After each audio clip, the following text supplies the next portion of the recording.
जरा आपको मैप रण क्षेत्र बताते हैं।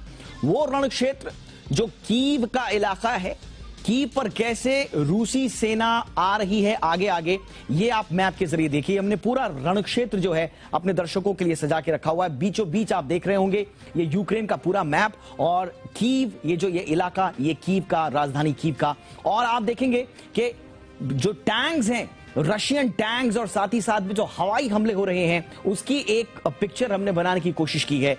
ये जो टैंक्स आ रहे हैं, ये कहां से आ रहे हैं, ये भी आपको बताते हैं। देखिए, ये टैंक्स फिलहाल दो तरफ से आते हुए दिखाई दे रहे हैं। आप इस मैप में देखेंगे यूक्रेन का जो पूर्वी हिस्सा है, पूर्वी हिस्सा यानी कि आप कह सकते हैं जो दोनबास का इलाका है, जिस पर सबसे पहले कब्जा करने की कोशिश रशिया की थी। दोनबास का इलाका हमने आपको बताया था कि वही इलाका है जहां पर लुहांस्क और डोनेस्क दो इलाकों को राष्ट्र का दर्जा दे दिया था रूस ने। तो उसी के रास्ते धीरे धीरे टैंक जो हैं वो कीव की तरफ बढ़ रहे हैं। और दूसरा जो सबसे मुफीद रास्ता कीव तक पहुंचने का रूस के लिए है, वो है बेलारूस का इलाका। ये बेलारूस का इस तरफ का जो इलाका है, यहां से एंटर करते हुए, क्योंकि यहां से चेरनोबिल जो है, चेरनोबिल बिल्कुल बेलारूस, यहां से अंदर अगर आप जाएंगे तो बेलारूस के बॉर्डर को क्रॉस करते ही चेरनोबिल, और चेरनोबिल के कुछ ही किलोमीटर्स के अंदर कीव। तो ये वाला जो इलाका है,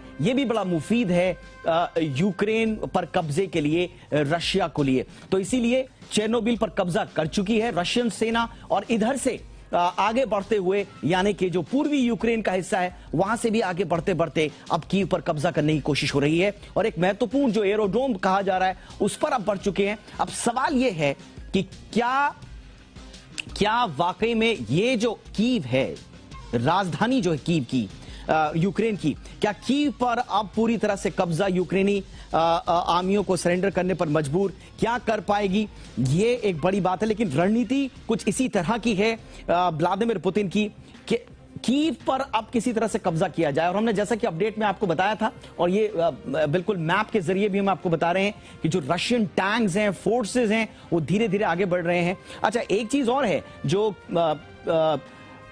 यूक्रेन को दो हिस्सों में बांटता है, वो है पश्चिमी यूक्रेन और पूर्वी यूक्रेन। और उसके बीच में जो नदी पड़ती है, उसको क्रॉस करके अगर आप यहां से आ रहे हैं, यानी कि दोनबास के इलाके से अगर रशियन फोर्सेस एंटर करने की कोशिश करती है कीव में, तो उसके लिए आपको नदी पर बना हुआ पुल को क्रॉस करना पड़ेगा।